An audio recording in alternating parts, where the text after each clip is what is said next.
નમસ્કાર મિત્રો આજની વિડીયોમાં વાત થશે વરસાદની મોટી આગાહી. વરસાદની આગાહીની જાણકારી આપીએ એ પહેલાં જણાવીએ કે કાલે તારીખ 5 જૂન 2025ના રોજ ઉત્તર ગુજરાતના રાધનપુરથી 37 કિલોમીટર દૂર એસ્ટ સાઉથ એસ્ટમાં 2.9ની તીવ્રતાનો એક મધ્યમ સ્તરનો ભૂકંપનો આંચકો નોંધાઈ ગયો છે.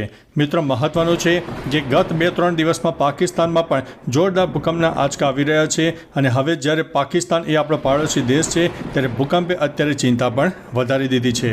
મિત્રો અન્ય મહત્વના સમાચારની વાત કરીએ તો વરસાદની મોટી આગાહી. 14 જૂનથી દક્ષિણ ગુજરાતમાં ચોમાસું આવવાની શક્યતા છે તેઓ અંબાલાલ પટેલે જણાવ્યું છે. હવામાન નિષ્ણાત અંબાલાલ પટેલે જણાવ્યું છે કે દેશના ઉત્તર ભાગમાં આવેલા પશ્ચિમ વિક્ષોભને લીધે હવામાનમાં પલટો આવશે. ઉત્તર પૂર્વ ભાગમાં લગભગ 70થી 90 કિલોમીટર પ્રતિ કલાકની ઝડપે પવન ફૂંકાઈ શકે છે.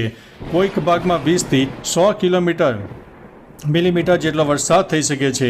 આ પશ્ચિમી વિક્ષોભની અસર ગુજરાતમાં ઉત્તર ગુજરાત અને પૂર્વ ગુજરાતના ભાગોમાં થઈ શકે છે. આગામી 10મી જૂનની આસપાસ એક સિસ્ટમ બનનારી છે. બંગાળના ઉપસાગર અને અરબ સાગરના ભેજને કારણે ગુજરાતમાં વરસાદ થવાની શક્યતા રહેલી છે. ત્યારે મિત્રો બીજી તરફ વાત કરીએ તો હવામાન વિભાગે પણ આગામી 7 દિવસને લઈને આગાહી વ્યક્ત કરી છે. દક્ષિણ ગુજરાતના તમામ જિલ્લામાં મધ્યમ વરસાદની શક્યતા છે. અરબી સમુદ્રમાંથી આવતા ભેજના કારણે વરસાદની આગાહી કરવામાં આવી છે. ઉત્તર ગુજરાત અને ઉત્તર મધ્ય ગુજરાતના કેટલાક ભાગોમાં હળવા વરસાદની આગાહી કરવામાં આવી છે. તો અમદાવાદ અને આસપાસના વિસ્તારોમાં પણ હળવા વરસાદની શક્યતા છે.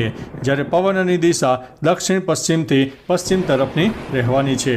હવે મિત્રો તારીખ પ્રમાણે વરસાદની આગાહીની વાત કરીએ તો આજે તારીખ 6 જૂનના રોજ અમદાવાદ, ગાંધીનગર, અરવલ્લી, મહીસાગર, ખેડા, દાહોદ, વડોદરા, આણંદ, છોટાઉદેપુર, ભરૂચ, નર્મદા, સુરત, તાપી, નવસારી, ડાંગ, વલસાડ, દમણ, દાદરાનગર હવેલી, સુરેન્દ્રનગર, બોટાદ, રાજકોટ, જૂનાગઢ, અમરેલી, ભાવનગર, ગીર સોમનાથ અને દીવમાં છૂટાછવાયા સ્થળોએ ગાજવીજ સાથે હળવા મધ્યમ વરસાદની શક્યતા છે. ત્યારે આવતીકાલે તારીખ 7 જૂનની વાત કરીએ તો અમદાવાદ, ખેડા, આણંદ, પંચમહાલ, વડોદરા, દાહોદ, છોટાઉદેપુર, નર્મદા, ભરૂચ, સુરત, તાપી, નવસારી, ડાંગ, વલસાડ, દમણ, દાદરા અને નગરમાં વરસાદની શક્યતા રહેલી છે.